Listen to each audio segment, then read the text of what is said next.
விஜய் நடிப்பில் கடந்த 2004ஆம் ஆண்டு வெளியான திரைப்படம் தான் ஷாஜகான். இந்த திரைப்படம் வெளிவந்து ரசிகர்கள் மத்தியில் மாபெரும் வெற்றி பெற்றது. இந்த படத்தின் மூலம் தமிழ் சினிமாவுக்கு ஹீரோயினாக அறிமுகமானவர் தான் நடிகை ரிச்சா பல்லோன்.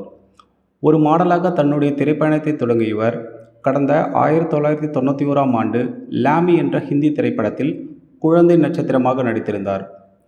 தமிழில் ஷாஜகான் படத்தில் அறிமுகமான இவர், அதன் பிறகு பார்த்திபனுடன் இணைந்து காதல் கிறுக்கன் என்ற படத்தில் நடித்திருந்தார். இவர் ஹிந்தி, தமிழ், தெலுங்கு உள்ளிட்ட மொழி படங்களிலும் நடித்துள்ளார். தமிழில் இறுதியாக இவர் ஆதி நடிப்பில் வெளிவந்த யாகாவராயினும் நாகாக்க திரைப்படத்தில் நடித்திருந்தார். ஒரு சில காரணங்களால் 2020க்கு பிறகு இவர் எந்த திரைப்படங்களிலும் நடிக்கவில்லை. கடந்த 2011ஆம் ஆண்டு ஹிமான்ஷு பஜாய் என்பவரை திருமணம் செய்து கொண்ட இவருக்கு ஒரு மகனும் உள்ளார். இந்நிலையில் நடிகை ரிச்சா பல்லோத்தின் சமீபத்திய புகைப்படங்கள் சில சமூக வலைதள பக்கங்களில் வெளியாகி வைரலாகி வருகிறது.